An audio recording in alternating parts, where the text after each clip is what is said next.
హైదరాబాద్ కరీంనగర్ ఈ ప్రాంతాలలో తిరుగుతున్నప్పుడు తండాలలో గూడాలలో మారుమూల పల్లెల్లో పేదోళ్ళు వచ్చిండ్రు.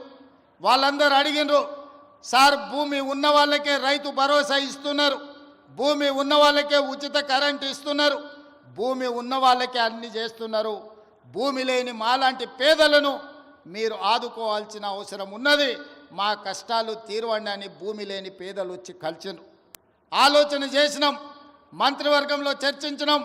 అందుకే ఈనాడు భూమి లేని నిరుపేదలకు ఉపాధి హామీ పథకంలో పనిచేస్తున్న వాళ్లకు ఖచ్చితంగా సంవత్సరానికి 12,000 రూపాయలు ప్రతి కుటుంబానికి ఇవ్వాలని ఇందిరమ్మ ఆత్మీయ భరోసా కార్యక్రమాన్ని ఇవాళ చంద్రవంచలో ఈ గ్రామ పంచాయతీలో ప్రారంభించుకున్నాం. దాదాపుగా ఇందిరమ్మ ఆత్మీయ భరోసా కార్యక్రమం 10 లక్షల కుటుంబాలకు మేలు జరగబోతుంది. ఇవాళ భూమి లేని నిరుపేదలను, ముఖ్యంగా దళితులను, గిరిజనులను, ఆదివాసులను, బలహీన వర్గాలను ఆదుకోవడానికి పథకం తీసుకొచ్చినాం. వాళ్ళ ఖాతాలో కూడా సంవత్సరానికి 12,000 రూపాయలు వేయబోతున్నాం.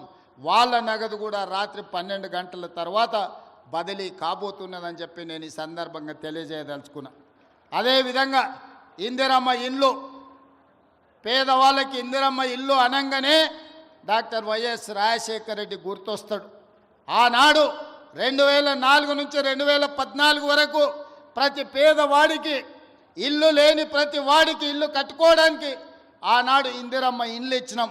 2004 నుంచి 2009 వరకు, 2009 నుంచి 2014 వరకు నేను గురునాథ్ రెడ్డి గారు ఎమ్మెల్యేలు ఉన్నప్పుడు ఈ నియోజకవర్గంలోనే రాష్ట్రంలో అత్యధికంగా తెలంగాణ రాష్ట్రంలో ఇందిరమ్మ ఇండ్లు తీసుకున్న నియోజకవర్గం ఉందంటే దాదాపుగా 36,000 ఇండ్లు ఈ నియోజకవర్గంలో మేమిద్దరం ఆనాడు పేదలకు ఇప్పించినాం. చంద్రశేఖరరావు కడుపు మండి 2014లో అధికారంలోకి వచ్చిన తర్వాత ఎందుకు కొడంగల్ పేదలకు అత్యధికంగా ఇండ్లు ఇచ్చిండ్రని సిబిసిఐడి ఎంక్వైరీ చేసిండు. కానీ ఆయన ఎన్నికలప్పుడు మనకు మాట చెప్పిన డబుల్ బెడ్రూమ్ ఇండ్లు ఇస్తా అని. నేను అడుగుతున్న ఈడున్న కొడంగల్ శాసనసభ నియోజకవర్గ యువకులను చాలామంది ఇక్కడికి వచ్చిండ్రు. మీ గ్రామాలలో ఎవరికైనా డబుల్ బెడ్రూమ్ ఇల్లు వచ్చిందా? ఎవరికైనా వచ్చిందా? మొత్తం మన నియోజకవర్గంలో కూడా ఏ ఒక్కరికొక్క డబుల్ బెడ్రూమ్ ఇల్లు ఇయ్యలే. ఊరికో కోడి ఇంటికో ఈక కూడా ఆనాడు ప్రభుత్వం ఇవ్వలేదు. కానీ ఈనాడు ఈరోజు ఈ వేదిక మీద నుంచి చంద్రవంచలో ఉన్న పేదవాళ్ళందరికీ ఇందిరమ్మ ఇల్లు ఇవ్వడమే కాకుండా ఈ శాసనసభ నియోజకవర్గంలో మార్చి 31 తారీఖు లోపల 3,500 ఇందిరమ్మ ఇండ్లు పేదవాళ్లకు ప్రతి వాడికి 5 లక్షల రూపాయలు ఉచితంగా ఇందిరమ్మ ఇండ్లు కట్టుకోవడానికి మనం రాబోయే 2.5 నెలల్లో కొడంగల్ శాసనసభ నియోజకవర్గంలో ఇండ్లు మనం ఇచ్చుకోబోతున్నాం. ఇవి సరిపోవు. ప్రతి సంవత్సరం సరాసరిగా 4,000 ఇండ్లన్నా ఇచ్చి రాబోయే 4 ఏళ్ల 15 నుంచి 20,000 ఇందిరమ్మ ఇండ్లు కొడంగల్ శాసనసభ నియోజకవర్గంలో ఇచ్చి ప్రతి పేదవాడిని ఒక ఇంటి వాడిని చేసే బాధ్యత ఈరోజు నేను తీసుకుంటా మీ సోదరుడిగా. ఈరోజు మీరు అండగా నిలబడి మీరు ఆశీర్వదించి ఇక్కడ శాసనసభ్యుని చేస్తే తెలంగాణ రాష్ట్రానికి ముఖ్యమంత్రి అయినా మరి అలా నా బాధ్యత ఉంది. ఇక్కడున్న ప్రతి పేదవాడికి ఇందిరమ్మ ఇల్లు ఇవ్వాలి.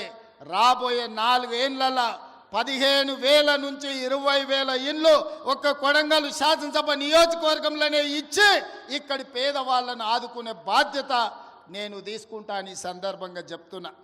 ఇవాళ రేషన్ కార్డులు ఎక్కడికి పోయినా పేదలు మాకు రేషన్ కార్డు లేదంటున్నారు. చంద్రశేఖరరావు గారు గొప్ప మేధావి, 80,000 పుస్తకాలు చదివిండు. వాళ్ళ కొడుకేమో అమెరికాలో చదువుకున్నా అంటాడు. 80,000 పుస్తకాలు చదువుకున్న ఆయన కానీ అమెరికాలో కంప్యూటర్ చదివొచ్చిన ఆయనకు ఈ తెలంగాణ రాష్ట్రంలో ఉన్న పేదలకు రేషన్ కార్డు ఇవ్వాలనే కనీస జ్ఞానం లేదు. 10 ఏళ్ళు ఎదురు చూసిన రేషన్ కార్డులు ఇవ్వలే. అందుకే ఇవాళ ప్రతి గ్రామంలో ఉన్న పేదవాడికి రాష్ట్రం మొత్తంలో 30-40 లక్షల కుటుంబాలకి ఇవాళ రేషన్ కార్డులు లేని ప్రతి వాళ్లకు రేషన్ కార్డు ఇవ్వాలని మన ప్రభుత్వం నిర్ణయం తీసుకున్నది. రేషన్ కార్డు ఇచ్చిన ప్రతి వాడికి సన్న బియ్యం పంచే కార్యక్రమాన్ని కూడా మన ప్రభుత్వం తీసుకుంటుంది. ఇవాళ రేషన్ కార్డు అనేది పేదవాడి యొక్క గుర్తింపు. ఆధార్ కార్డు ఎట్లనో రేషన్ కార్డు కూడా అట్లనే. ఎక్కడికి పోయినా ఏమున్నా లేకపోయినా పేదవాడిని అధికారులు రేషన్ కార్డు ఉందా అని అడుగుతారు. మరి ఇవ్వాల్సిన అధికారులు గత ప్రభుత్వం 10 ఏళ్ళు రేషన్ కార్డులు ఇవ్వలేదు. అందుకే ఇవాళ మనం ప్రతి గ్రామంలో గ్రామ సభలు పెట్టి గ్రామ సభల ద్వారా మన దగ్గర ఉన్న సమాచారాన్ని ఇవ్వడమే కాదు, రేషన్ కార్డులు రాని వాళ్ళను, వివరాలు లేని వాళ్ళను గ్రామ సభలల్లో మీ వివరాలు ఇవ్వండి, మీ అందరికీ రేషన్ కార్డులు ఇస్తామని చెప్పి మన ప్రభుత్వ అధికారులను గ్రామాలకు పంపించినాం. ప్రతి 6 నెలలకు క్రమము తప్పకుండా అధికారులను గ్రామాలకు పంపిస్తున్నాం. గత 10 ఏళ్ళలో ఎప్పుడైనా అధికారులను చూసిండ్రా అని నేను అడుగుతున్నా. ఎప్పుడైనా చూసిండ్రా? కలెక్టర్లను చూసిండ్రా? ఆర్జీఓలను చూసిండ్రా? ఎంఆర్ఓలను చూసిండ్రా? అధికారులు ఎవరైనా మన గ్రామాలకు వచ్చిండ్రా? ఇప్పటికే 3 సార్లు మనం గ్రామ సభల ద్వారా గ్రామాలకు అధికారులను పంపించి ప్రజల దగ్గరికి పంపించి ప్రజా పరిపాలనలో ప్రజలకు మీరు జవాబుదారీతనంగా ఉండాలి, ప్రజలకు వెళ్ళి వివరించండి అని చెప్పి ప్రతి అధికారిని గ్రామ బాట పట్టించినాం. గతంలో పని కావాలంటే ఫామ్ హౌస్కు పోవాల్సి ఉండే, కానీ ఇప్పుడు ఆ విధానం మార్చినాం.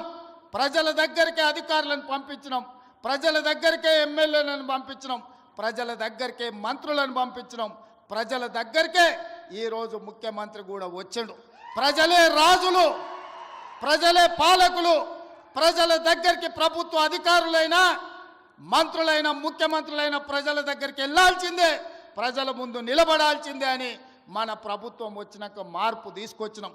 అందుకే ఇవాళ చీఫ్ సెక్రటరీ నుంచి మొదలు పెడితే రాష్ట్ర స్థాయిలో ఉన్న ప్రతి అధికారి, జిల్లా స్థాయిలో ఉన్న కలెక్టర్లు, హౌసింగ్, రెవెన్యూ అన్ని డిపార్ట్మెంట్ల అధికారులు ఇవాళ చంద్రవంచ గ్రామానికి వచ్చిన ఒక మారుమూల ప్రాంతంలో అంటే ఇది ప్రజల కోసం తీసుకొచ్చిన మార్పు, ఇది ప్రజా పరిపాలన. అంటే ఫామ్ హౌస్లో ఉండి గడీలలో బండి ఈరోజు 10 ఎకరాలలో భవంతులు కట్టుకొని పరిపాలన చేస్తామంటే కుదరదు.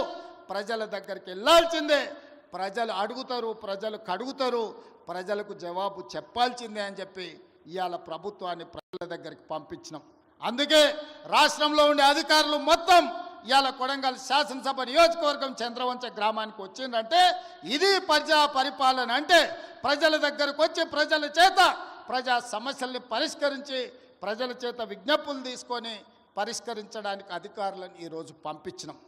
అందుకే ఈరోజు రేషన్ కార్డులైనా, ఇందిరమ్మ ఆత్మీయ భరోసా అయినా, ఇందిరమ్మ భరోసా అయినా, లేకపోతే ఇందిరమ్మ ఇండ్లైనా, ఇండ్లకు ఉచిత కరెంట్ అయినా, వ్యవసాయానికి ఉచిత కరెంట్ అయినా, ప్రభుత్వ ఉద్యోగ ఖాళీల భర్తీ అయినా, రైతు రుణమాఫీ అయినా, ఏ కార్యక్రమం అయినా ఈరోజు అధికారులు ప్రజల దగ్గరకు వచ్చి అడుగుతున్నారు. అక్కడక్కడ కొంత గందరగోళం సృష్టిస్తారు. అధికారులు వచ్చిందే మీ వివరాలను సేకరించడానికి, మా వివరాలు లేవు అని కొంతమందిని ఉసిగొల్పి కొన్ని గ్రామాలల్లో చిల్లర మల్లర పంచాయతీ పెట్టాలని చూస్తున్నారు.